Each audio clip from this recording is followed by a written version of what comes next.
Bearcat Bounce Podcast. Hey, yo, it's back again. Back at it again. Happy Monday. It's a Monday following a lot of things. Happy Monday, beginning of Indianapolis 500 week Monday. Happy Monday, Indiana Pacers and the Eastern Conference Finals Monday.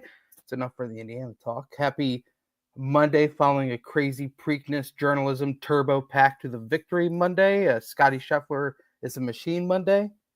That's all sports.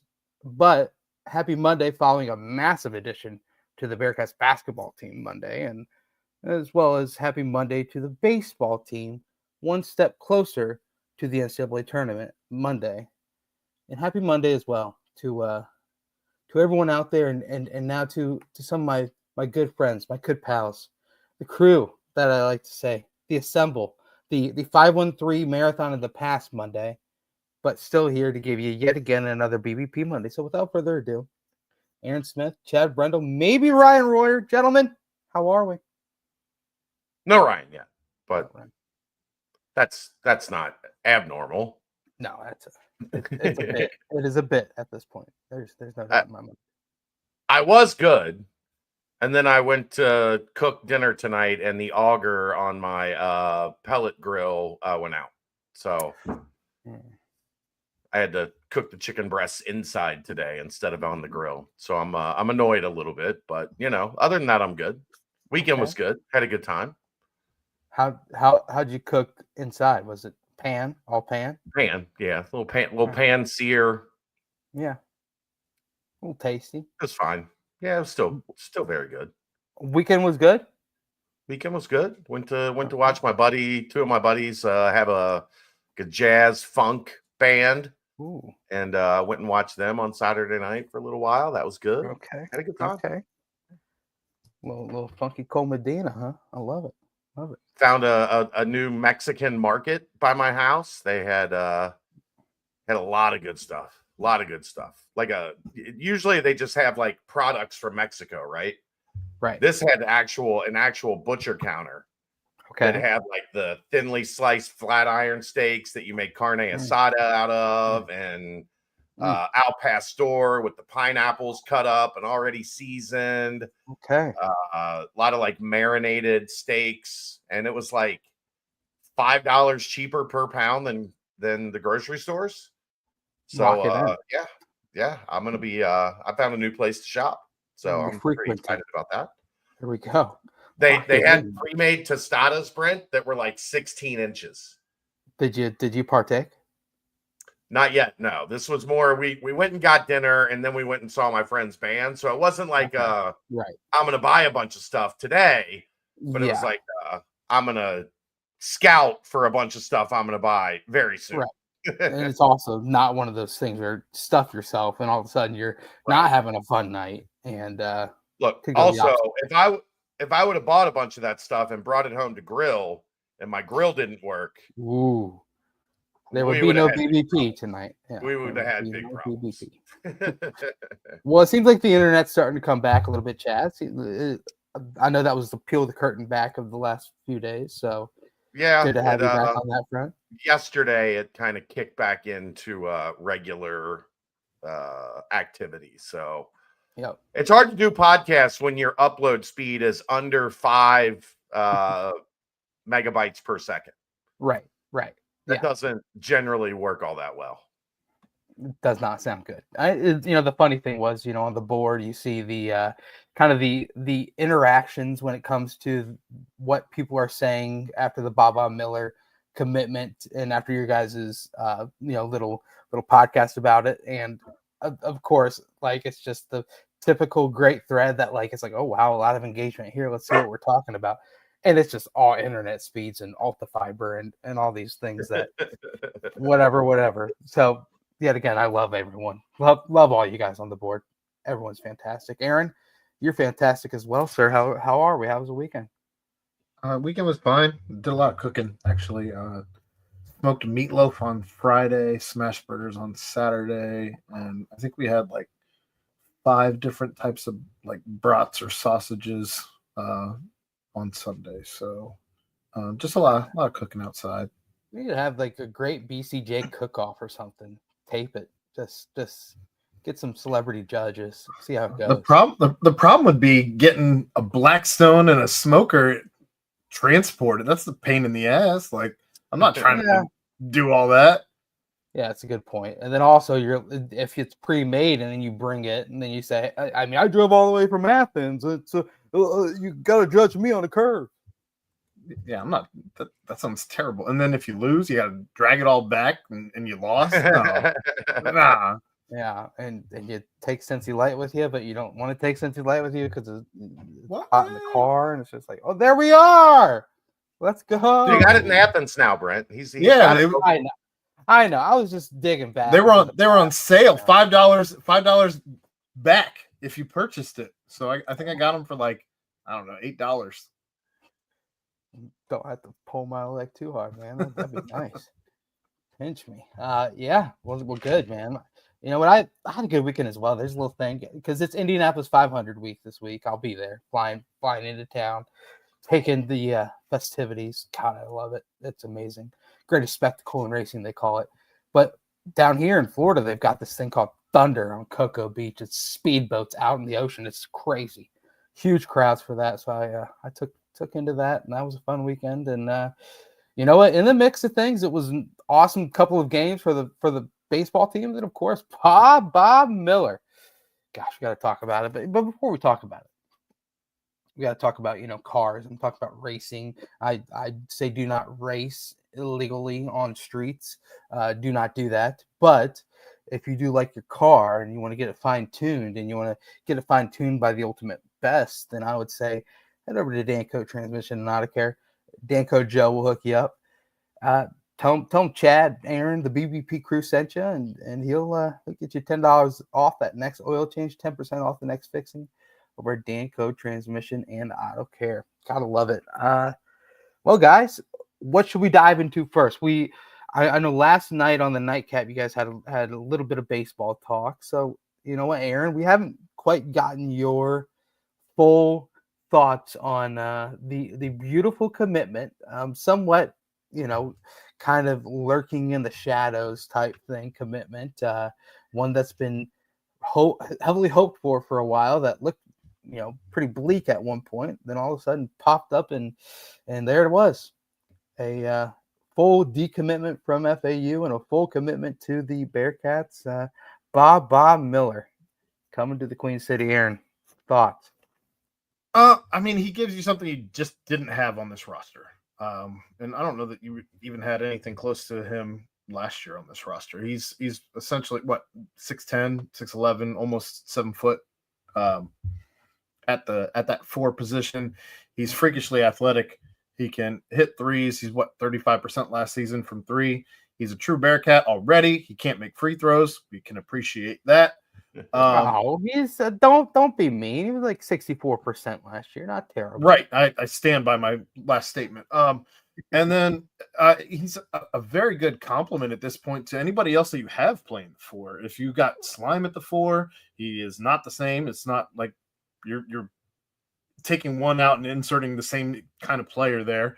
Whether it's Celestine or McKinley at the 4, any of those guys subs in at the 4, or even I guess in a spot in a jam if you had Shauna Bayev in the 4, which I can't at this point. I don't know that I don't think there's no point. I don't see, he's too thin. That's not going to work. Agreed. So he just fills up a massive hole that Cincinnati had in the roster though, and gives you things at that spot that you didn't have from anybody else.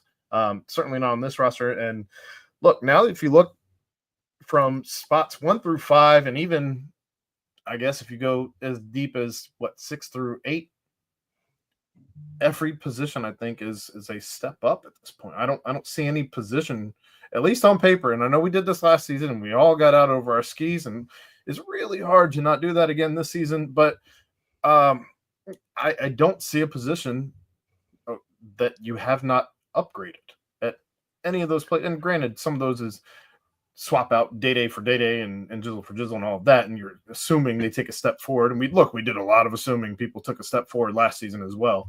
But I truly believe that we have improved up and down this roster. I think the thing I would say that was different last year, Aaron, is once you brought in Dylan, it just made things not fit. Like then Seamas has to move to the 3, where his advantage was at the 4, trying to have power forwards chasing him around that don't have the length and the quickness that wings have. And then you had to move Dan from the 3 to the 2, which I know at the end of the previous season, they talked about not wanting to have to play Dan at the 2 because he didn't have the skill set of a guard. He had the skill set of a wing forward. And then once that all happened, like everything just never clicked because I just, the way, like you had, those were your best players coming into the season. They didn't end up turning out that way, but you had to get Dan, Seamas, and Dylan on the floor, and playing them together just didn't work. I see more like, here's your 1s and 2s. Here's your 2s and 3s. Here's your 3s and 4s. Here's your 4s. Here's your 5s. Like there's much more of a cohesive roster. I know, like, it kind of drives me insane. The whole like, oh, it's positionless basketball. That very rarely works unless you just have a team of like elite players that it doesn't matter what position you put them at. Because, if you're trying to play Seamas at the 3-1, defensively, he doesn't have the lateral movement to keep up with a 3 defensively, which we saw play out. I thought he wasn't terrible on defense, but he's just not a quick dude. Right. Dylan lacked some of that strength at the 4 against, the better opponents. He couldn't shoot, so he didn't stretch the floor. Couldn't really score with his back to the basket. Dan had his issues. Yeah, so like, I wonder, like, if that would have, not that Dylan, this is not a shot at Dylan, but if you didn't bring Dylan in and you maybe brought in a different guard, or if Connor Hickman stays healthy, and that changes up the way that guys were used, if that roster would have been more cohesive. But when I look at this roster, it makes more sense, I guess is the easy way to put it. You have Jizzle, Day-Day, and Carissa that can play the 1. All 3 of those guys can play the 2. Buck Harris can play the 2. He can also give you a 3-guard lineup at the 3. You've got a Bayev. Celestine can play some 3. Baba Miller can place. I don't think you want him to play it a bunch, but can play some 3. Keyshawn Tillery's a point guard. And then, you have Baba Miller, Haynes, and Celestine that can play the 4. Chom, McKinley. Haynes, McKinley can play the 4. Like there's just more. It makes more sense when you talk about how the roster is constructed. Hi, Amani. How'd you not tell Keegan to go to Gus's Fried Chicken? Amani sent Keegan a list of places to go in Memphis. It was a good list. Right. Didn't have Gus's Fried Chicken in there. I mean, the lines are still absurdly long, right? Or has that kind of died down? You still. All I know is this. I told Keegan if he didn't eat Gus's Fried Chicken while he was in Memphis, he was fired. Okay. So Saturday night. Did he see a Chipotle on the way and stop there instead? No, he had Gus's Fried Chicken, and he immediately texted me and said, "That's the best fried chicken I've ever had in my life." And I said, "I know. That's why I sent you there." Boom. It's the best fried chicken I've ever had in my life. Right. So the things you taste when you don't eat Chipotle while out of town. So strange. Good point. Chad, kind of rolling with what you're saying. The allure of when Dylan committed was kind of off the heels of the whole Sean Stewart thing, where, since he kind of really put their foot forward to try and get Stewart commits to Ohio State instead.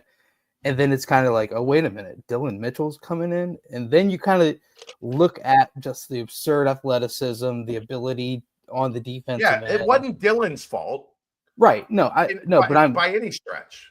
No, I know, but I'm saying then like you look at the highs and you completely disregard the shooting aspect. And then when you do that, you also forget in the same sense that Aziz is a 0 from the shooting aspect as well. And then you run into the problems of kind of fit and the problems of just, clogged up in the post, which we saw throughout the year. And then, of course, you saw the shift of CMOS where he was not getting any open looks because he was getting guarded by the athletic wings that were playing the three, that were set up to shut him down. And it just was a trickle effect with Dan, and then a trickle effect with Hickman getting hurt, and a trickle effect then with Jizzle having to force things. And so I do see kind of that more cohesive, planned out spacing ability for multiple players to do multiple things. I think the whole question of the alpha scenario is still out there, but will that be the Jizzle step? Would that be, who will assume that role? I think it'll be something that continues to wear on throughout the year. But I think, Brent, the other thing also is if there is a minor injury or like there needs to be some shuffling, you're more prepared for it. Right. Like Day being out forced Hickman out of position at the beginning of the season. That forced him out of his comfort zone. Then Day comes back. Hickman gets hurt. Now there's no guard depth at all. CJ never really got healthy. And really the only guards you had on the roster were Jizzle and Day. Dan was attempting to play guard, but that clearly was not up his alley. I think you're just more suited to handle what goes on throughout a season better than you were, the way the roster ended up dysfunctioning last year, I guess is a good way to put it. So I know on your guys' nightcap with, you and Keegan, it was kind of a talk of like 8. I think there's 9 potential players that you could make a legitimate case to be in the starting 5. And obviously the starting 5 is what it is. I know, Wes obviously makes that first substitution with, right around the 16-minute mark. So it's starting 5 is kind of a loose term with the substitution patterns that we've seen Wes have in the past. But I mean, as far as just deep talent, you're going to have 3 guys probably coming off the bench that have started a lot of games at the power 4 level. And that's just not something that was kind of the luxury that this team had last season. But I guess I want to do a quick exercise that Aaron was doing, but I do want to hear Aaron first off, just a quick stab with the addition of Baba on, May 19th starting 5 for the Bearcats. If you had to pick right now, I'd probably go Kirk Reese at the 1, Jizzle at the 2.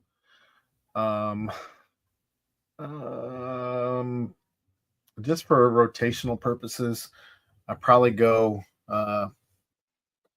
Sincere Harris at the 3, then Baba at the 4, and Mustafa at the 5. See, I agree. Yeah. Which then you can say, okay, well, maybe Abayev at the 3, maybe Celestine at the 3, maybe, obviously Day started a bunch last year. Obviously, give me one defensive stopper each rotation, because if he's going to make the hockey rotations, which we see him do every single year, then he does not do every single year, but you have this in your head that he does. Then I would rather get the scorer in the second wave and leave the defensive stopper in the first wave. Okay.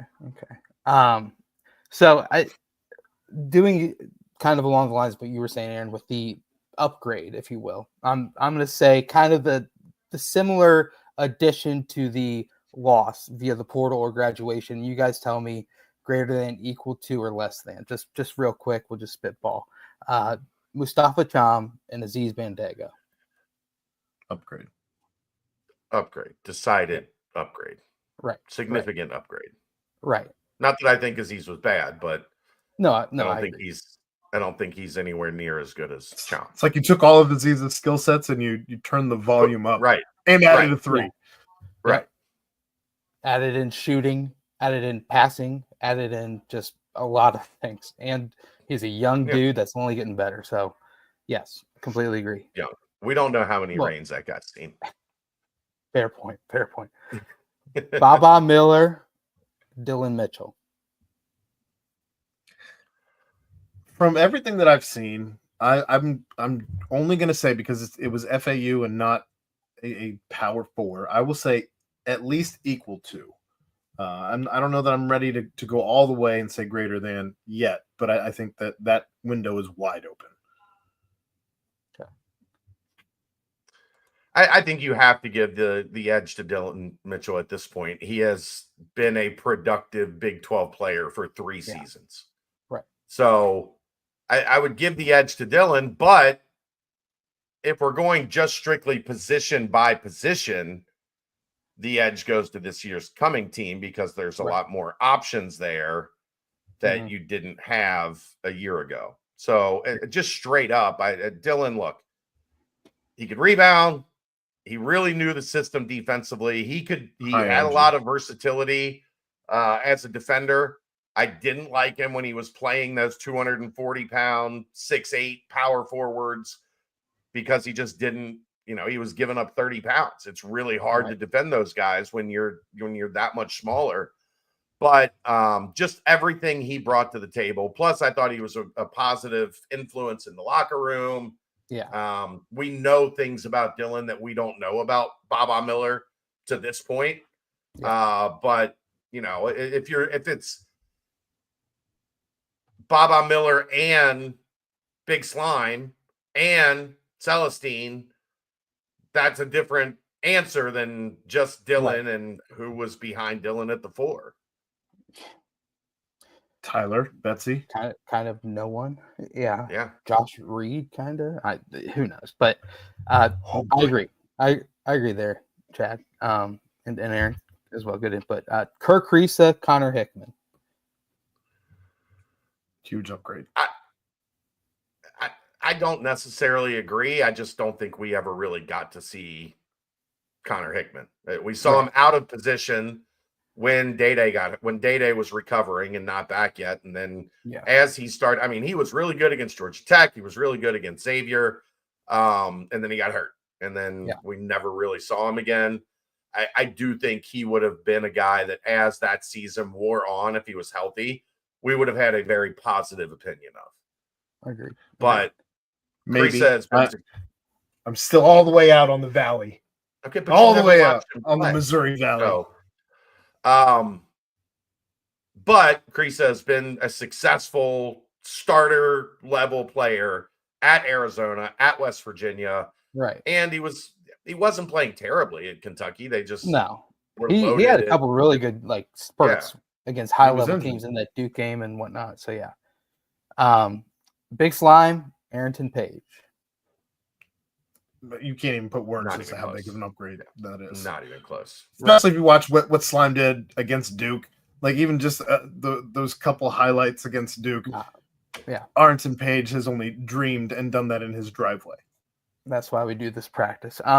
Sincere Harris, Dan Skillings. If it's the Dan from this past season, it's an upgrade. If it's the Dan from 2 seasons ago, I think it's probably less than. So it just depends on which Dan you're comparing it to. Right. Yeah, Harris is interesting because he just hasn't to date shown an offensive element to his game that takes him to the next level. But he's also probably, again, going to be the best perimeter defender in the conference. Right. And he does not play Instagram defense. Right. He plays right. He plays very real defense. It's a special team where it's not one that leads to a lot of likes, but it's 2 years ago, look how different this team looked with John Newman, who was an elite perimeter defender.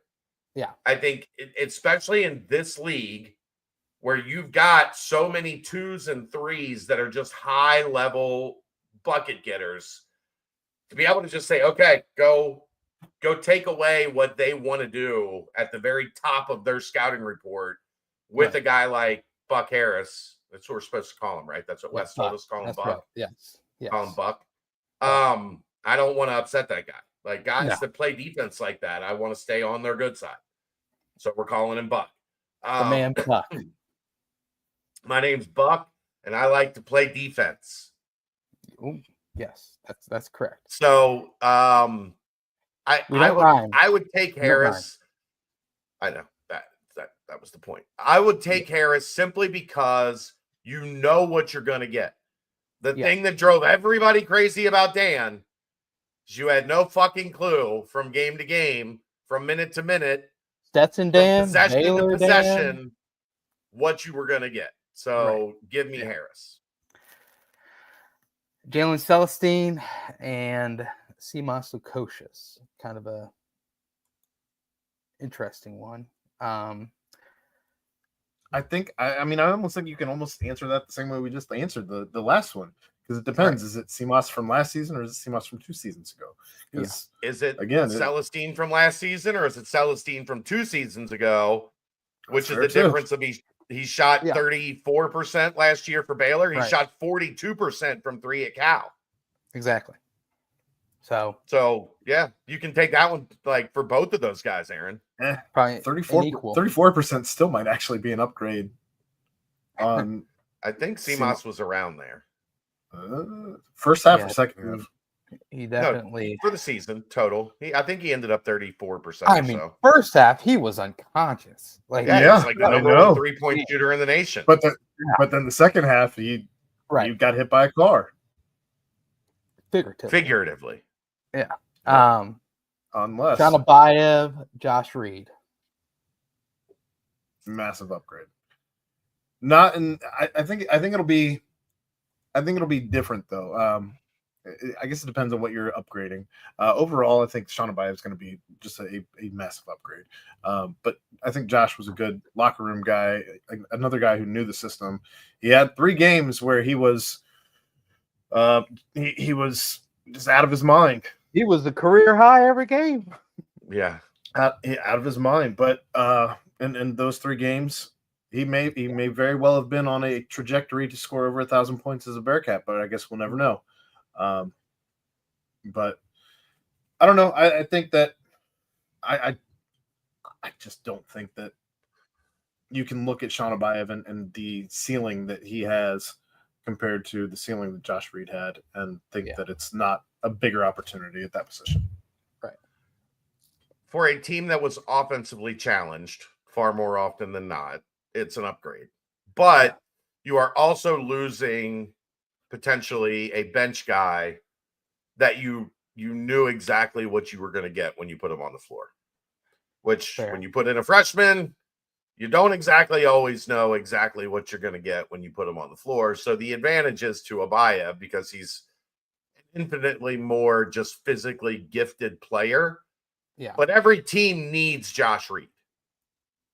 That's like that guy. Go in, give us this number of minutes, play good defense, always know your assignment, always be in the right place. Like there very much is a place for that, but you're replacing it with a guy that was right up there with the best pure scorers in high school basketball. Yeah. Can he defend? Josh Reed was basically Lynn's sanity for the Bearcats, right? Like, I mean, I don't know. Not a bad comparison. Who I don't know if there's a better comparison. Yeah, Aaron, was it Chad or Dave that dubbed him mayor of Cincinnati at one point? That was Dave. Okay. Dave was all in on the Josh Reed train.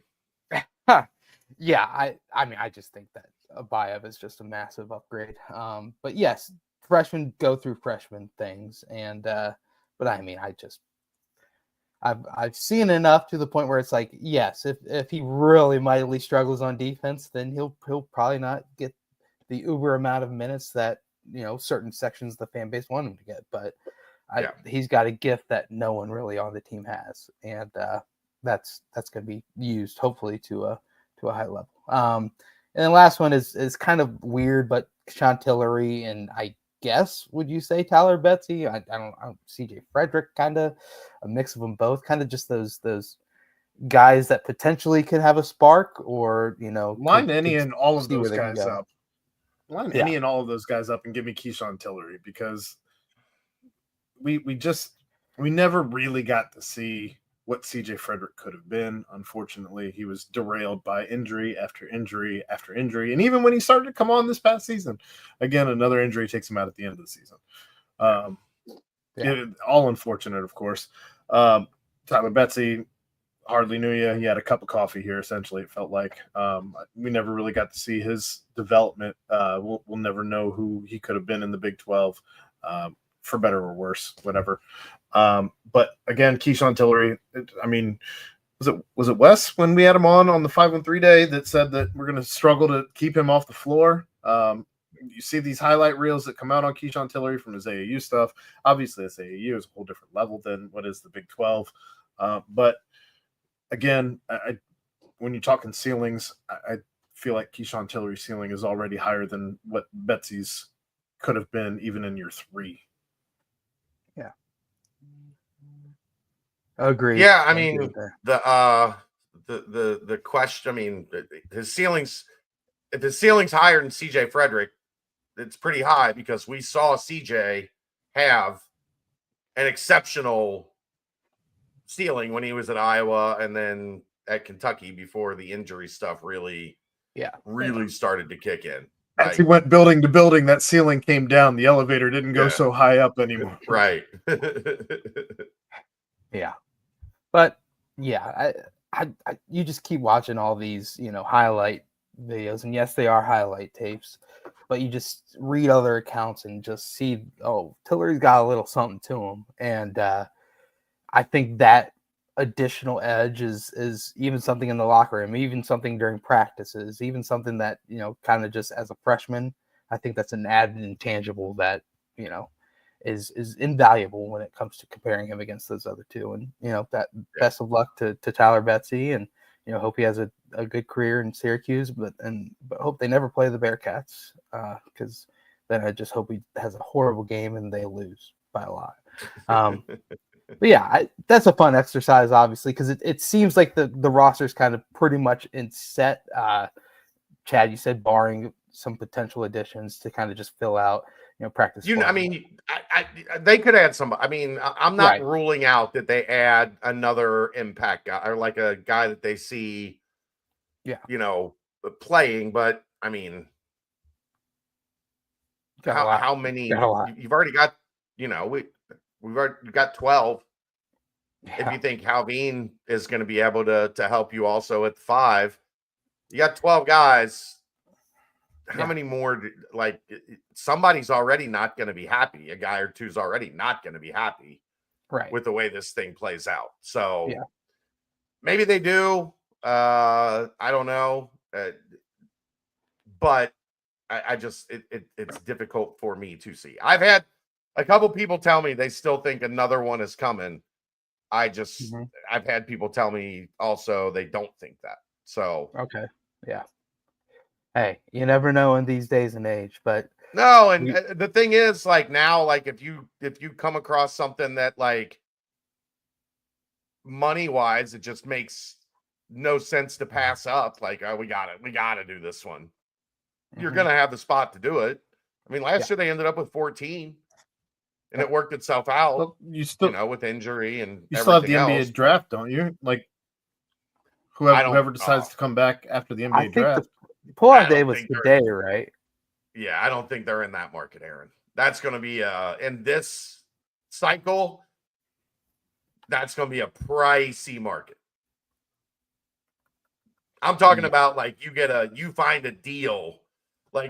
Sometimes you walk into a store and the clearance rack has some shit on it that you're like, oh, I would have never paid that much full price for it, but maybe I'll pay the discounted rate. Oh no! Oh wow! No. So it's May 28th is the They still got a little while. Date. Yeah, still got a little while. Yeah, but I don't think they're swimming in those waters. Not gonna reel in a Boogie Fland, take him from Florida. I think Baba Miller was their Dylan Mitchell from a year ago. Baba Miller, man. You know what? To bring it full circle, thank you, Chad. That was a great segue by you. As Aaron kind of alluded to, he's measured 6'10" and 3/4 barefoot. So You're talking right there, 7 foot with shoes on. 7'2" wingspan, 9'2" standing reach. He was top 50 out of high school, Spain, if you will. Florida State and Gonzaga were the 2 teams after him. How about this list real fast for you? Louisville, Indiana, Memphis, UConn, Florida State, Oklahoma State, Ohio State, BYU, Kansas State, Virginia, Ole Miss, Cal, UNLV, Seton Hall, New Mexico, South Florida. Those are the teams that reached out to him when he entered the portal. Another quick thing about Baba. So this past season, he had a game with 25 points, had 2 different games with 12 rebounds, had a game with 11 assists, had a game with 4 steals, and had a game with 4 blocks. I didn't have time to really dive deep into that, but I highly doubt there's many players in the country that had those type of games in a singular season. I'm sure it's FAU, but whatever. I mean, very versatile, as Wes Miller said today in the write-up about his signing. He combines great positional length and high basketball IQ and a skill set. He likes his experience, 3 years of college basketball, but also experience playing on the Spanish national team and with Real Madrid. I'm slightly over my skis with the addition of Baba Miller, because it's not like he is being brought in to be the go-to alpha scorer on the team. You know what I mean? Right. Like, I feel like, but intangibly, he kind of just fits in pretty seamlessly. I led FAU in rebounding, has that length to really be another deterrent and blocking shots. If you watch his highlights, a lot of things that everyone talks about is how good he switches defensively. It's just seems like it's a pretty doggone great addition. And I'm going to calm down before I get way too ahead and say, hey, let's see what happens. Because after smoke about him for like 2 weeks or whatever, it's a Bobat time. There you go. You got it in. Yeah. I had a friend who was singing Baba Black Sheep to his newborn every night, trying to just, put in the good air, just kind of make it happen. And Chad, this was one of those where it's like, what, FAU was kind of the ones sounded like he was going there, and then word trickled out, oh, maybe not a surefire thing to go to FAU. And then here we go. From my end, from the inside of things, like the decision was made. He was going back to FAU and then changed his mind. Yeah. Like it wasn't like he might go back to FAU. It was through multiple sources, like not even just UC, like, around the basketball world was like, now he's going back. And then something changed. I don't know what. Something changed. And then it was like, oh, now he's not going back to FAU. Like now, like whatever it was. And that could be as easy as like they promised something, and then once they sat down, put the contract in front of him, they're like, well, we can give you this now, we can give you that later. Like, you never know what is going on in this college basketball universe right now. Mm-hmm. But ultimately, there was a change of heart, whatever led to it. I don't know. Maybe I'll hear eventually sometime this summer, but worked out for the Bearcats. Amen. It did. Well, Baba Miller, welcome to the Red and Black, my friend. I'm excited to see you play. Let's talk real fast when it comes to the baseball team. Do you guys want a quick timestamp? It's going to be quick base. Yeah, we can timestamp real quick. Quick Paper Supply, your local and family-owned restaurant supply company for all your non-food products. Quick Paper services over 150 restaurants with weekly low minimum next-day deliveries, providing a wide range of food service products from to-go containers, cups, custom printed products, eco-friendly, and much more. They also have cleaning and restroom supplies for all your janitorial needs. Call Nick 513-470-2029 and reference Bearcats for 20% off your first month of purchases. Oh, baby.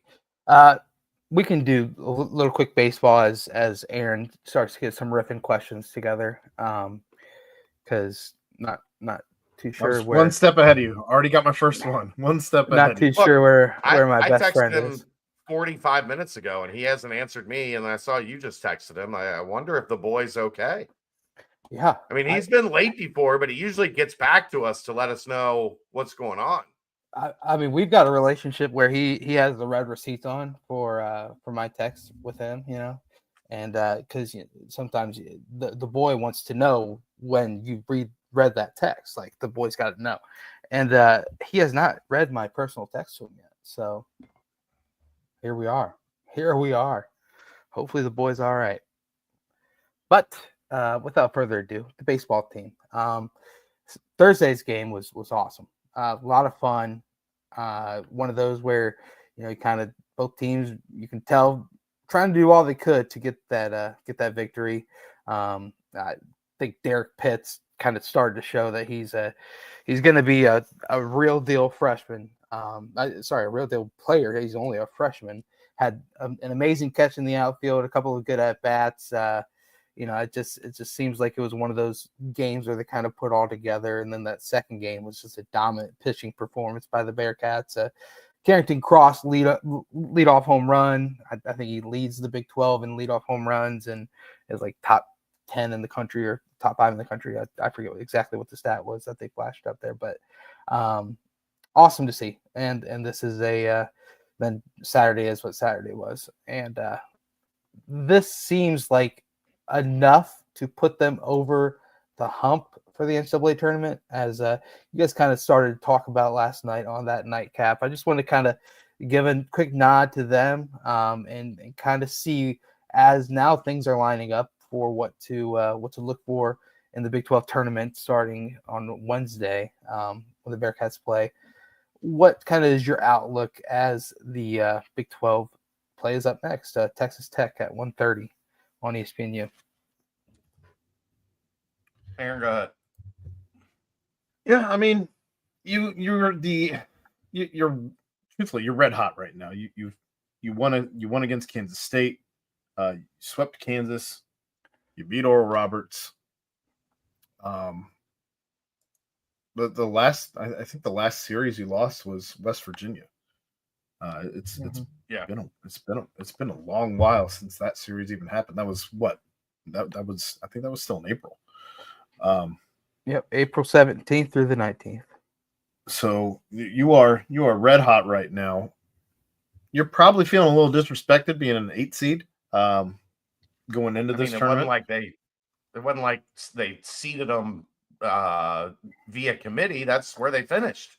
I understand, but you're probably still feeling just a little disrespected about. Listen, maybe disrespect, you snubbed. Maybe, I think you're probably just not feeling that you're seated where you should be seated because of what you did at the beginning of the season. Maybe disrespected isn't the right word, but you probably are still going in with a chip on your shoulder, feeling like you shouldn't be an 8 seed. Frustrated. They did lose. How about they that? did lose the TCU series. TCU, yeah, they won one out of 3. But that, yeah, they had leads in the 2 games they lost and let them get away. But I think that this is the second year in a row that this team has come alive at the end of the season, a la Bishop Ball, and I think that this time that they're in a position to get over that hump. I think that you got it out of your way last year, and you learned some things along the way last year, and this year you're poised to make that run that you weren't necessarily able to because you simply didn't have the experience last year in order to do it. So whether you're looking at the roster as it's constructed or you're looking at the staff. So I think they're in a position to do some things. I'd be surprised if they lose to Texas Tech, truthfully. And then you get that rematch against West Virginia in the second round, and you get to try and right some wrongs that happened when you got swept by West Virginia at West Virginia. So I'm looking forward to seeing some things. I think if you win 2 games in this tournament, you have signed, sealed, and delivered yourself into the College World Series. So we'll see what happens. Yeah, I get the feeling that they're a quote unquote lock.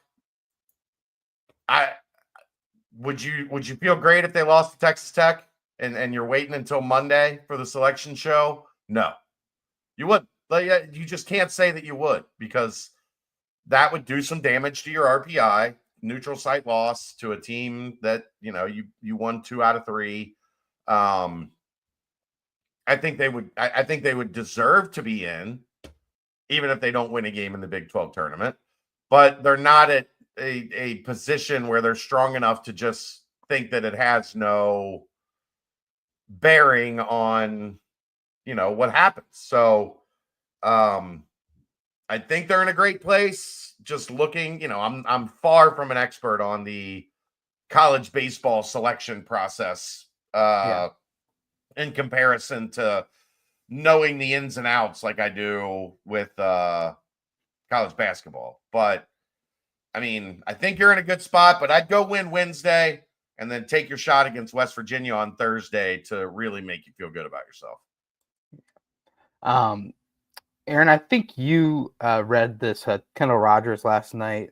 His little post. He said, "I'm feeling very good about Go Bearcats baseball's postseason chances right now since he takes the series from Kansas State with a 7-0 win. Carrington Cross and Cal Sepsic each hit homers in the Bearcats win. UC is up to 33rd in the RPI with series wins. That was Friday, though. Yeah, he posted this on Friday, just when they took the win. 33rd at that time with series wins over Arizona State, Oklahoma State, Kansas State, and Duke. I mean, like you're saying, Chad, I'm not any specialist when it comes to this. And to be honest, after, leading into this last year and now this year, it's the first I really started to hone in and follow it. And now I'm pretty locked in on it. But it does seem like most of the guest projections are showing them in, and not even on the, first four out, last four in type bubble, if you will. But like we were kind of talking about a little bit off air, you don't want to chance it by losing game one. Go in and win that first game and just add to the resume and add to anything that can further your stock. And I wonder if, Carrington Cross is able to win Big 12 Player of the Year, if that also adds to the allure of adding Cincinnati to the field. I think it does. I think just, because it's humans making these decisions in the end. I don't quote me if I'm wrong there, but if there's a selection committee like there is for basketball and I guess for football as well, then that has to add a little bit to the human element where it's like, okay, well, Cincinnati, if they're right on that cut line, they also have the Big 12 Player of the Year on their team. I think, that'd be fun or deserving to watch him play in the tournament as well. So, looking forward to it. Wednesday, get the popcorn ready. 1:30 first pitch. Hey, if they win, 12:30 the following day and taking on the West Virginia. 1:30 the following day. Oh yeah, sorry, I read it like Central Time. Yeah, I hate that they do that. But hey, you know what? Big 12. Hey, keep doing it. What are you guys' thoughts on them moving the game? Oh, go ahead, Chad. Were you about to say something? Moving the tournament. Yeah, that's what I was going to bring up. Moving the tournament next year to Sunshine, Arizona. I think it makes sense. Like Arizona and Arizona State are in your conference, and you have, with the spring training facilities out there, a bunch of premier baseball facilities to go play your tournament. Like, why not take advantage of that? Aaron, any thoughts there? Plus, you would have, I would think, plenty of places, like just nice places to stay, things to do out that way too, because they're used to getting people in for these trips to come see baseball. So I would think that you'd have some pretty cool stuff out there that you just wouldn't have, an experience that you wouldn't have in, Arlington or just some of the other options that they have as you look around the conference. Don't want to go to Texas Live? I mean, come on now. No, it's been there, done that. Right. Look, Leroy brings up the main thing that a lot of people are saying is how hot it is. Arizona's hot, but it's that dry heat. Dry heat, right. Right. But yeah, it'll still be hot. It's still gonna be hot in Texas. What do you like? Unless you're playing indoors, I mean, it is indoors. It's temp controlled. Yeah, then 110 doesn't. What's it matter? Well, I guess so. Well, Oh, we did get a response from our fellow man. He will not be joining us tonight. There's an emergency. Thoughts out to the boy. Gosh, we were texting heavy on Saturday, so I guess I can't ask that question. But Aaron's going to take over because the riff must go on. We must still riff. You're muted, Chad. No idea. I was unaware that it's already that hot in Arizona. Isn't that nuts? Like I thought, like upper 80s this time of year. Like we're still in May. I just pulled up the 10-day forecast: 99, 104, 105, 103, 99, 101, 101, 100, 100, 101, 103, 104, 104, 106. Yeah. I mean, wow. we got what, upper 60s, low 70s this week. Right. What are we doing? Yeah. Well, and Globe Life is, it's indoors, so that would be the ideal scenarios to go there after Cincinnati continues getting better and better and better and better every year under Coach Bishop, and then you can kind of pop from Texas Live, go in, catch the baseball game, right back to Texas Live, maybe get a quick glance at the Cotton Bowl and say, hey. I mean, this is an outdoor stadium, bro. I'm talking about where they play right now. Yeah. So where they're going, the spring training home of the Rangers and the Royals. Yep, it's going to be hot there. The #1 spring training facility. Could be beautiful. Could be hot, though. Will be. But yeah, let's go ahead and riff, man. Let's just take it away with Aaron. I'm excited. Aaron's about to ask like a bunch of questions because right after this is the mailbag. We're going to just keep on asking questions. And it's Can't wait. Okay, go. Well, we'll do a timestamp real quick while Aaron's typing. Quick Paper Supply, your local and family-owned restaurant supply company for all your non-food products. They provide mostly disposable restaurant supplies, to-go containers, cups, pizza boxes, to-go bags, can liners, napkins. They've been open since 2009 and are one of the largest minority-owned companies in the city. Call Nick, 513-470-2029, and reference Bearcats for up to 20% off your first month of purchases. All right. Well, I quickly slapped together 3 questions. We'll see how they go. You're a legend. There has been a lot of talk in the last years at this point now for the house settlement. That's been ongoing. But if you were NCAA czar for a day and could make the changes necessary, what changes would you make to ensure that, maybe the house settlement doesn't even have to go through? Could you just make the changes? You get to do anything that you want if you were NCAA czar for that. And also the college football playoff, which has been all over the news of late with their 16 entries and all of that nonsense. I would find a way to just skip all the bullshit and get to collective bargaining. Allow the players to form a union, allow them to elect, and even if it has to be conference by conference, whatever the case may be, all of this is going to be in flux until it is collectively bargained. Like, there are going to be lawsuits that come out of this. There are still going to be challenges that happen. Even if you get congressional help, it's still going to be challenged, and it's going to be taken to court. And I just don't think there's going to be any stability in the way things are done. I saw somebody bring up a great point today. What's to say a basketball team is filling out their roster and they have been given $5 million from their school as their allotment in the revenue share. Mm-hmm. And they want to pay a player more because they want that player to come, but they don't have the rev share money to get it. The player is clearly worth more based on market value. He can't go to the school he wants because there's a cap that has not been collectively bargained. Yeah.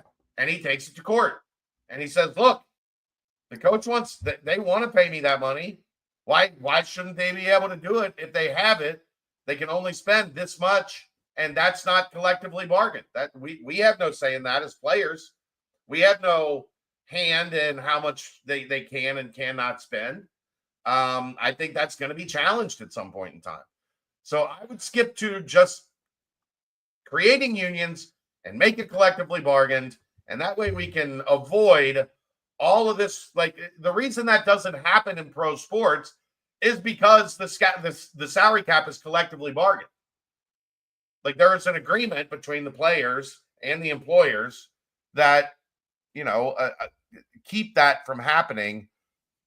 I just foresee still a bunch of trouble, even with the House settlement, even if Congress gets involved, even if there's a commission, the College Sports Commission led by Nick Saban, whatever the case may be, the players are not getting fair representation. And until they do, it's going to continuously be an issue. So I would just skip all the bullshit and I would introduce collective bargaining, Aaron. That's what I would do. And that's for the CFP for your answer. That's all part of your czar, your NCAA czar duties. A lot of that comes down to what the formatting is going to be, what the auto bids are going to look like. Like, that's the biggest sticking point right now. I don't know what the answer is, because we're going aggressively to a point where the SEC and the Big Ten are just going to take their ball and go home. Right. If they don't get what they want. So annoying. So I'm going to be kind of asking questions as well, because this is your guys' more area of expertise than mine. I haven't been able to quite privy myself to it. But so with a collective bargaining agreement in place and whatnot, would that be conference by conference or sport by sport? That would be up to you as the czar. It's because I feel like it's just the NCAA has never been able to be the true governing body, even though they technically are. It just seems like it would be very difficult to do that unless you're forming the NFL light, NBA light, and MLB light. I feel like it would probably be conference by conference, in much the same way like the National League and American League had their own rules, where you had the DH in one league and you had no DH in the other league. I think that it would be kind of something similar to that, where there's just little tweaks here and there, but overall you're still playing the same sport. I think that might be a situation that you run into. Yeah. And same cap among throughout the entire sport, or conference by conference, different cap? Or I think the cap is going to have to be universal, because I can't see anybody agreeing to do less. Yeah. Like, if the SEC sets their cap at $25-30 million, I can't see anybody else willingly saying we're going to let 20. them. Yeah. We're going to let them have $10 million more dollars to spend than we spend. Like, everybody's going to want to keep up with the Joneses on that. Yeah. And then are you doing away with NIL completely? You can't. No. You can't do it like that, Brent. That'll go to court. That is taking away earning opportunity for these athletes. Yeah, right. And we have already learned that judges are not going to go for that. But if you've collectively bargained, then you would say that those are just, at this point, endorsements that a player gets when they get to a school. Just change it to endorsements. The contract would be at that point with the school, not as an employee of the school, of the team, as opposed to just coming in as a student athlete. Would you guys allow trades? Yes. But that would have to be within certain timelines for school. Right. Yeah. That's the part where that gets tricky, because it would have to almost be more. I think I've talked about this before. I think if you were going to do it, it would have to be more like is done in soccer, where they have like transfer windows, or like, loans, they call them in soccer. Buy a contract out. Yeah, stuff like where it's done so that these guys could get into school in the proper windows to start classes or whatever. So do you guys think that we're just literally at the tip of the iceberg right now? Yes. Or do you think that this Yeah, there's There's still so a much ton more. more that to come. Right. And But they're it's gonna going to be look. The professional thing is, sport. if you're going to collectively bargain, then they are gonna have to be employees. I don't see a way you can collectively bargain if you're Yeah. not treating them as employees. That's the thing. That's the sticking point. The NCAA does not want to consider, for many, many reasons. The NCAA does not want to make them employees. They for their model to work, and a lot of it, I'm sure, probably has to do with tax exempt status in some ways. Yeah. Because you're not going to be tax exempt for the reasons that they are if the athletes are employees and not students. Like that's the fine line that they're trying to tightrope here in the grand scheme of things. So we got a long way to go before we get there. Yeah. Wild Wild West and then some.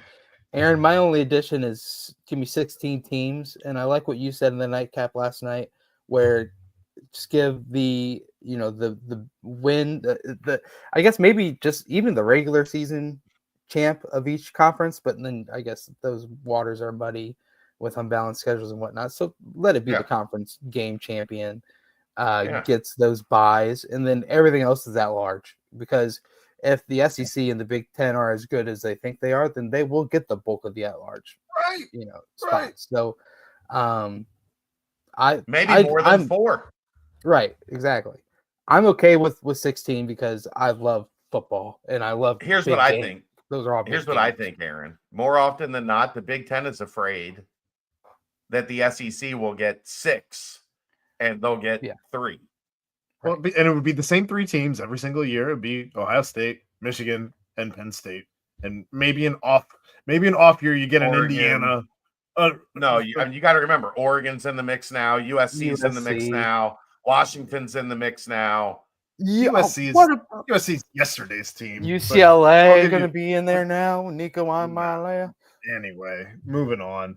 The Big 12 reportedly lost money for the first time since 2011. What changes would you make next season or in the near future to ensure this doesn't happen again? I have no idea. I don't know. I haven't seen the books to know where I think they went wrong. They did say next year they think that they're going to be making more money because you have Arizona State, Utah, and BYU on the books, whereas this was technically, this is going back to last year where it was the first season without Texas and Oklahoma, so they did lose money that season. They did, of course, bring in Cincinnati, Houston, and who am I missing? Well, Cincinnati, Texas and Oklahoma were in the league at that point. I'm just spitballing, going off of making up questions on the fly here. And trying to remember. I know. I'm just saying, but that was trying to remember an article I glanced over quickly earlier this afternoon. That would have been the last year of Texas and Oklahoma. So I don't know. Some of it, I'm sure, has to be a product of the ins and out. These teams are leaving, these teams are coming in. Now you're adding even more teams that are coming in like that. There has to be some cost associated with restructuring the way that they have over the past 2 years. I wouldn't look too much into it. I don't know what you would even really change. Like, I don't know, they're not moving the football championship from Jerry World. They're not moving the basketball championship from Kansas City. The new TV deal starts next year. So I don't know if they really need to change anything. I think it's just more of when you're going through as much change as they went through the last 2 years, you're probably going to take a couple lumps in the process of restructuring and figuring out, what exactly works best with your new look Big 12 as opposed to, what we knew as the Big 12 for 30 years after the Big 8 broke up or whatever. Yeah. Texas and Oklahoma bitched about it the entire time. Yeah, and they had all the power and all the money. And still bitched about it the whole time. Isn't the way that the conferences make money is just mainly through the TV deals? Is that a lot of it? Yeah, where it goes. So I guess That maybe a rebrand of the Big 12 logo, like the Aflac 12 or something like that. You're selling the rights to the Big 12. Just well, I mean, those talks were like a buzz. Remember that? What was I that? do remember it. Yeah, yeah. But at that point, would you even keep 12? Would it be like just the Aflac 16? Well, yeah, or maybe the big Aflac. You know, I mean, does Big Ten own that a little bit more? Yeah, something like that. But yeah, I am. They'll figure it out. All right, my last question here. My last question: in the next decade, if you could pick one and only one, would it be a college football playoff appearance? Not all the way into the championship, but just a college football playoff appearance, one Final Four, or a College World Series all the way to the championship, to where you're playing in the actual the final World Series. Final Four. Final Four. Without question. It's a basketball school. Come on, Final Four. Basketball all the way. Always my first love with UC, and man, a Final Four would be unreal. Please. What would it take as far as the College World Series appearances to equal a Final Four for you? 3 straight championships. 3 straight championships. A dynasty, a literal dynasty. Yeah, I just a Final Four, man. That like, there's no better time than the March Madness, and if hopefully it does happen. Watching a team when you're like now old enough to watch them all the way to the Final Four, and not like I'm 1 year old anymore, trying to cheer them on in my mind when I can't even talk.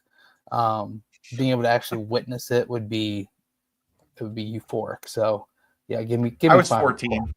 I was 14, so yeah, I remember it. I was also a giant Michigan fan, so I was very conflicted. Like, I loved the Fab Five. Right, you were rocking the full guard to school. Yeah. I said, not up in here, not up in here. No. I was 7. So yeah, it's very fuzzy. About as fuzzy as that 1990 World Series. Or even the Bengals Super Bowl back then. Not the recent. The recent one's fuzzy for a different reason. 88, I was like 10, like the 10 or 11, like that. That was a while back. But the Reds World Series, I remember really well. UC Final Four, I remember really well, because it was UC and Michigan were my 2 teams, and of course, they played in the Final Four. But as far as football goes, what would it take for football to reach the same level as a Final Four appearance for you in the next decade? Win it all. One time? Yeah. That'd be equivalent to a Final Four? Yes. Not just getting there, but winning it all. No. You have to win it all. The championship game. I would rather take a Final Four than getting to the championship game in football. I don't believe you. I think if they got there, the whole ride there, you would just be giddiest. But like the Final Four, in a way, and you hear college coaches talk about it a lot, is like pretty much like they kind of consider it kind of making it to the championship in a way. Like Final Four appearances are such a high level thing. And it's the whole allure of going to the city, and sure, if you lose then it sucks, but I mean you're there, you're part of the Saturday show, and then the other games on Monday. It's not like a full week of people saying, oh my gosh, Duke lost to Houston in a crazy fallout, but instead it's more so talking about you for a week getting to the Final Four. So I think I'd still take that. All right, well that's all I got. That's good. If you got that one that you and Ryan were talking about. I'm just so sad that the boy's not here, man. Sometimes he's the light of the world in my eyes, and the fact that he's no longer with us currently on the stream. He's not dead. Well, it's making me sad, man. Making me sad. But No, we were texting. He was asking me what I was up to, this weekend, and I told him I was at this boat race on the ocean, and I said, I'm going to another race this upcoming weekend at the Indy 500, and he said, man, races are fun, aren't they? I said, dude, I love racing.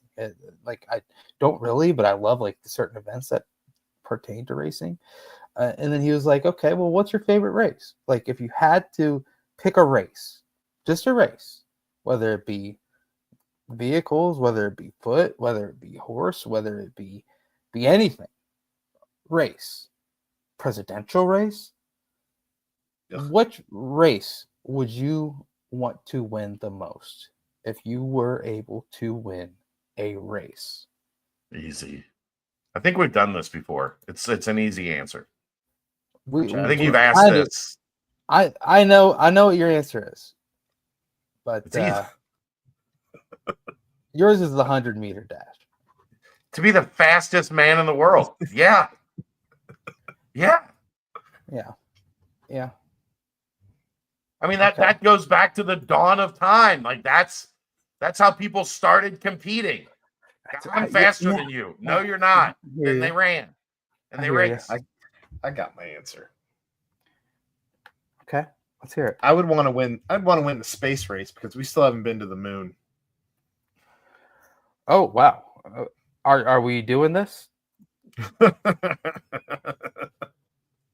Are we gonna do this? I hate you so much. Oh, I hate you so much. Oh man. Let's see here. Final answer is the race to space. Okay. If you win the Saudi Cup as a horse racer, you win $20 million US. That'd be pretty nice to win. But let's just say you know what? Because it's the vibe, it's the zest of the week. I wouldn't mind winning an Indy 500. Be pretty awesome. Kiss the bricks, drink some milk. What do you think Usain Bolt's net worth is, Brent Young? You know what? It's got to be in the 50s, 60s, maybe. $90 million. The net worth on Usain Bolt. Is his last name really Bolt, or was that just given to him because he was the fast? That's his last name. I think that was given to him after the fact. Okay. No way. Sure. Like he was asked to be given that name, Aaron, you think? This is conspiracy moment. I think let's hear it. I think he earned it when he was like 12. They're like, you know what? You are fast. We will henceforth call you Usain Bolt.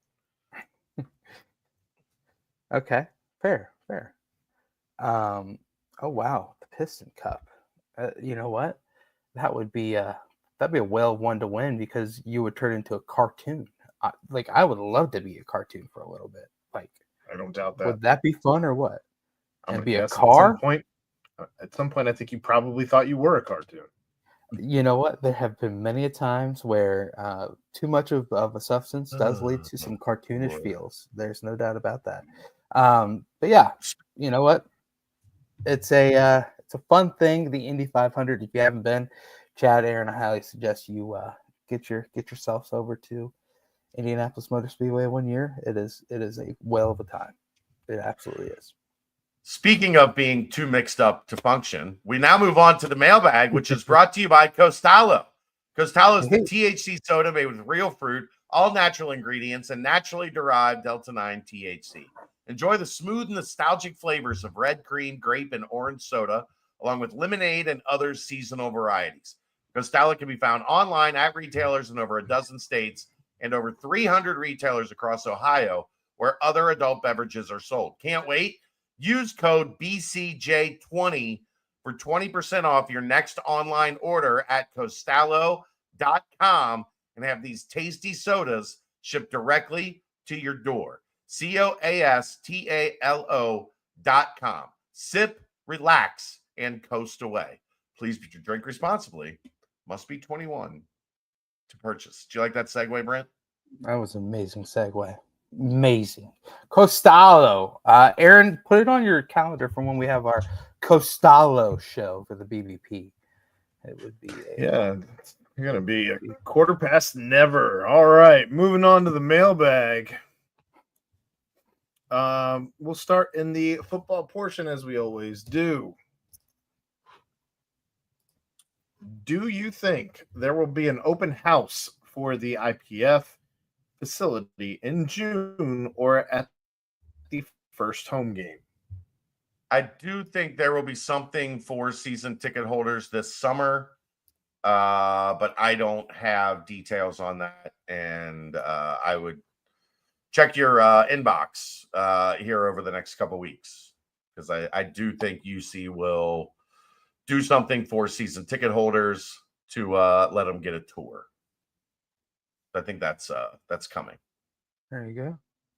June 11th is the official ribbon cutting. So I think things will happen after that. After Larry Shakely gets to take the first tour, because he paid for it for the most part. You guys want to come to that? What day will that be exactly again? June 11th, I believe, is the official ribbon cutting ceremony. Possibly. Possibly. Okay. All right. Would you take a CFP berth or 2 first-round draft picks in the upcoming draft? Oh. CFP. Not even a question. Yeah, I think it kind of comes hand in hand, because I agree. If you make the CFP, then that second round, you're going to have some people taken real quickly. So I think, CFP. I mean, the answer is always winning, right? Like, yeah, if you get 2 first-round picks and you go 4-8, the coach gets fired, everybody leaves, the program is gutted, and you have to start all over again. Like, right. That doesn't sound like fun at all. Win, and things will take care of themselves. This one, I don't know if it's football related, if it's basketball related. It's kind of both, but any idea what happens to leftover NIL revenue for each team? If Baba didn't sign, would that go to the rest of the team or roll over to next year's pot?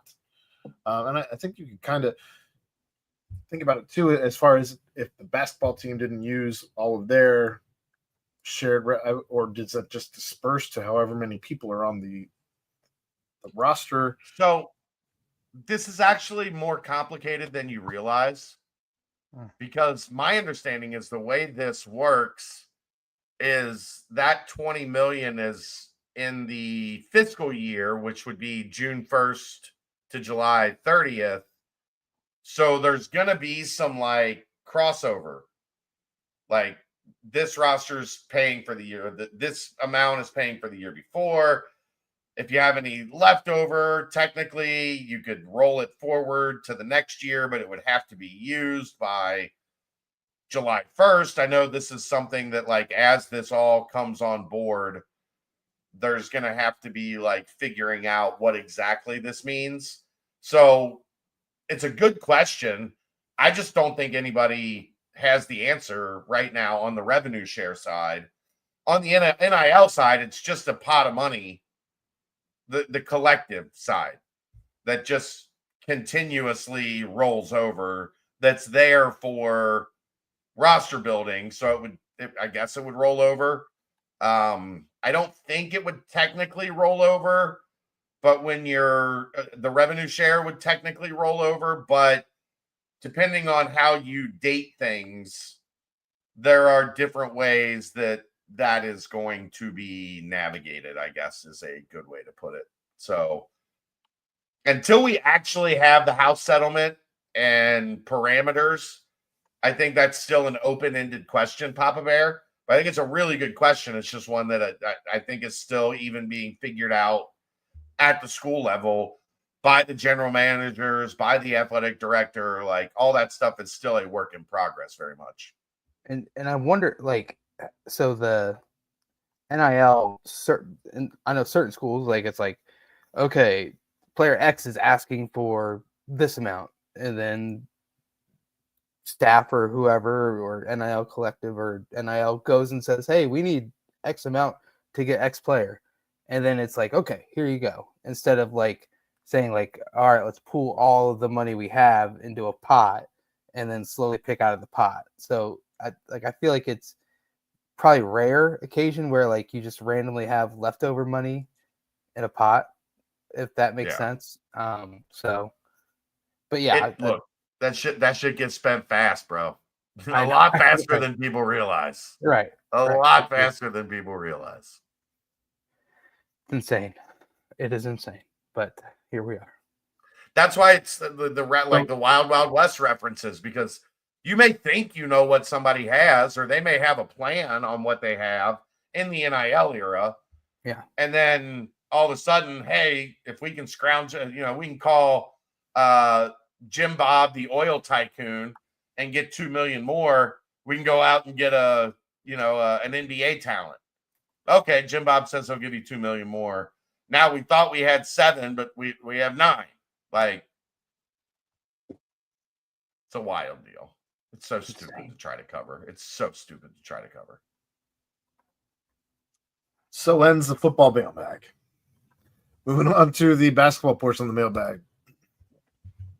Team defense development generally takes time, even with experienced teams.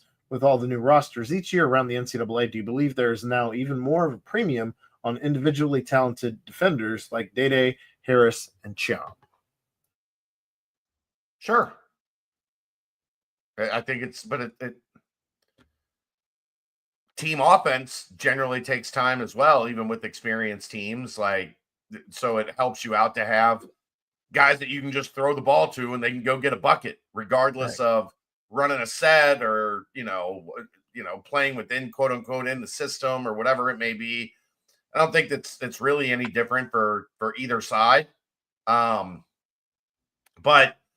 look, no matter what, you always want an elite shot blocker. I mean, you put Cham down there, 3 block shots a game over 35 games, like it's 100 block shots. That's going to make your defense a hell of a lot better. Not only the block shots, but the shots he's going to change, and the philosophy of how you attack Cincinnati defensively is going to change, because that dude's always going to be standing there. It makes a big difference. So yeah, I feel like kind of defensively, like instincts take over a little bit more, and you are able to notice that in recruiting players, where you're like, okay, I'm sincere. Buck fits the bill pretty damn obviously, where he'll pretty seamlessly be able to fit into any defensive scheme, because he just has that innate ability to know where to be and have the on-ball defense that's the next level. And then, of course, you can probably just see watching a little bit of Cham where it's like, okay, well, 90% of the centers in college basketball cannot make that rotation and block that shot that Mustafa Cham just blocked. So, you know what? If he has to learn the little defense nuances that we have, he also in the back of his talent pool has this ability that a lot of people do not. So I think like you mentioned, I think offensive development is more, team offensive development is a little bit more of the taking time, but it's definitely defense. I think that also, just like anything though, Brent, it depends on your defense. Like, what style of defense are you playing? Some of it is a lot more complex than others. True. For sure. Yeah. Service level though, it just seems like if you take a mold of a guy who has great just intangibles defensively, they're going to be able to fit pretty seamlessly in any defensive scheme. So that's my hope, at least. All right.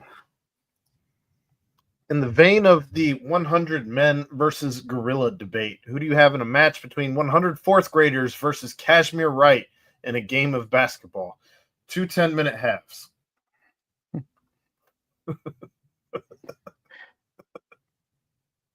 Are they calling fouls? Which knees does Cash have? Does he have his current knees or his UC knees? Well, here's why can Cash still shoot the shit out of it? Yeah, for sure. Because if he can, it doesn't matter. You just check the ball up. Cash shoots a 3, and he beats up on fourth graders because they can't challenge his 3-point shooting. And if they're calling fouls, 100 fourth graders are going to be like fouling him a bunch, and he'll be in the bonus like real fast, and it's going to be just a free throw contest from there. I'll take Cash. Yeah, I'll take Cash. Plus, what was Cash's best attribute at Cincinnati, Brent? You know what? That's a good question. I thought he was a pretty doggone good shooter. I thought that he left as the all-time leader in what? Steals. Yep. So you think those fourth graders can be able to pass the ball on Kashmir Wright? They can space the floor with 100 people, I think. Hopefully, they're not smart enough to space the floor. Come on now. Oh, should we get? Fourth graders aren't going to have any range. Yeah, they're going to have to get it to like 8 feet to score.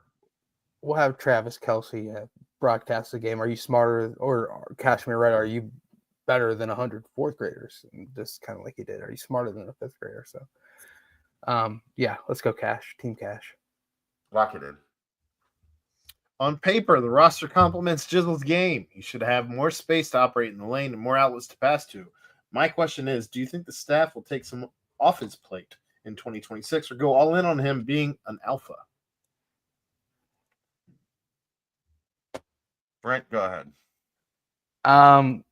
Yeah, in theory, yes. I think the dribble James that we saw was the effect of the person setting the screen. Most likely was either Aziz or Dylan, and there was no fear at all of Aziz having space to shoot a shot following the screen, and so you can kind of force Jizzle into what you want Jizzle to do.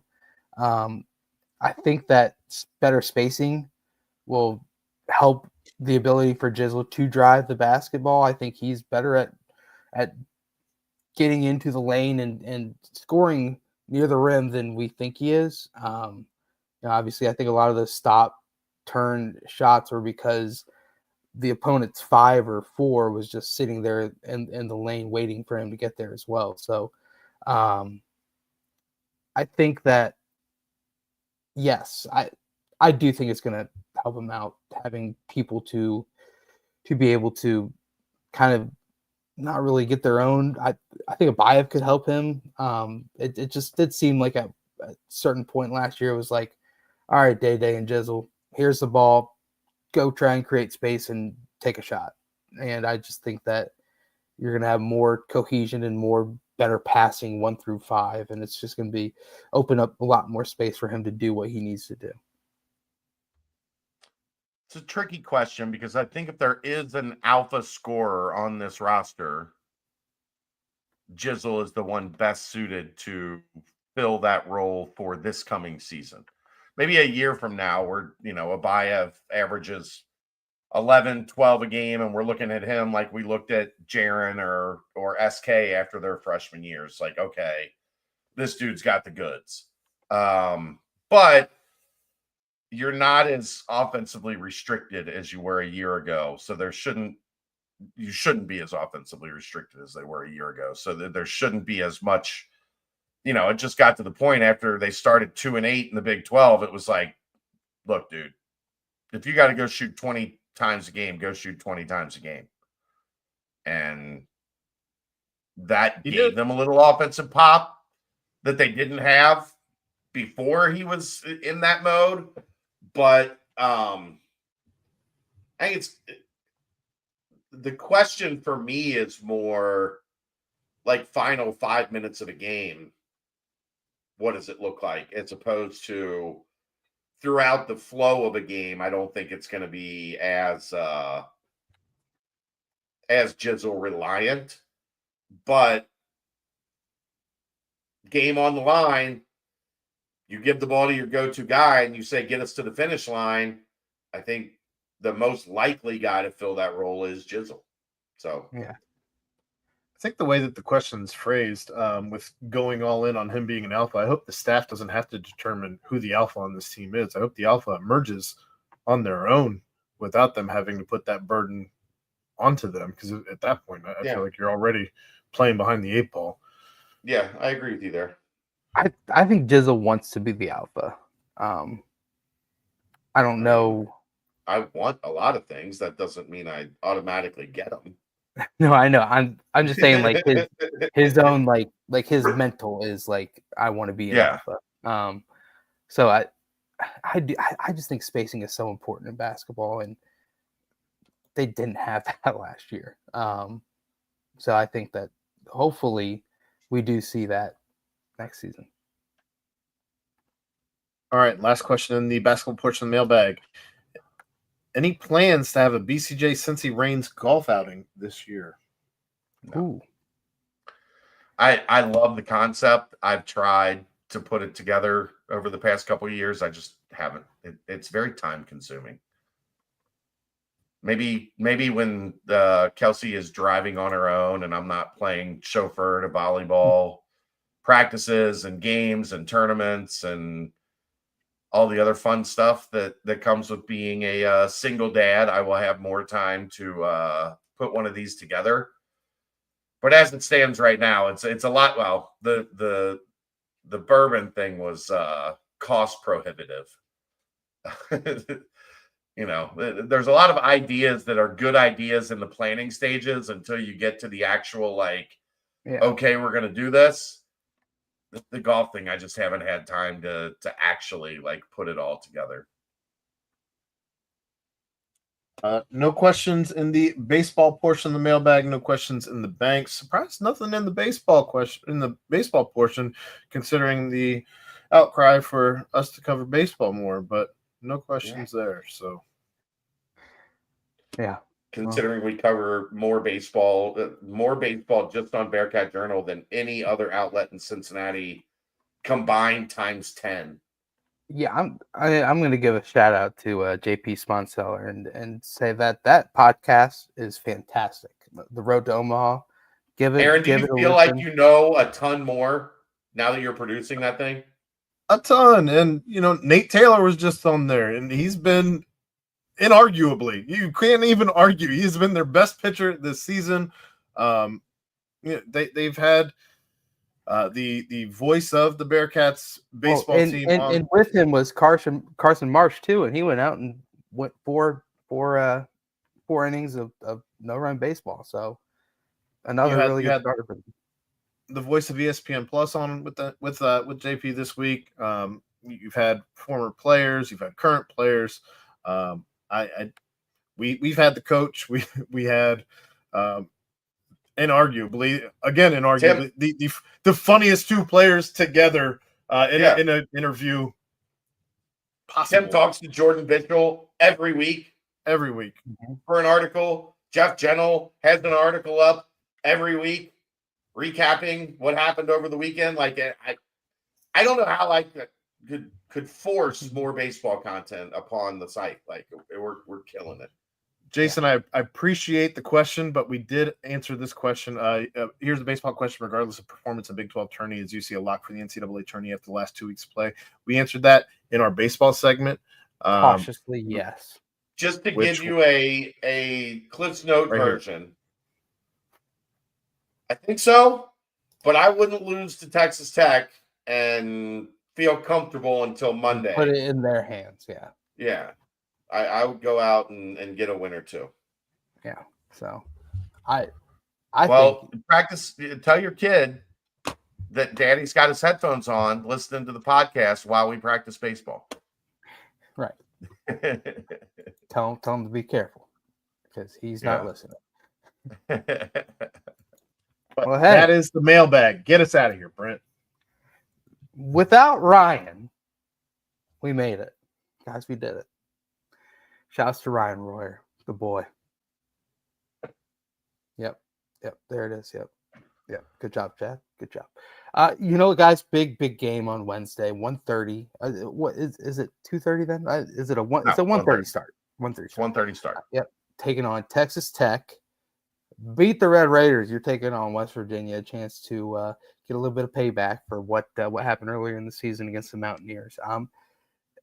One of those scenarios where, hey, you have a chance to watch potentially the Big 12 Player of the Year. He's a semifinalist for the Golden Spikes Award. He's a guy. The only Big 12 player that's a semifinalist for the Spikes Award. He's worth the price of admission Carrington Cross is. But it's going to be awesome to be able to see the boys out there and hopefully win a couple of games and hear their names called on Sunday at the selection show. I believe it is Sunday. Don't quote me on that. Monday. But, it's Monday.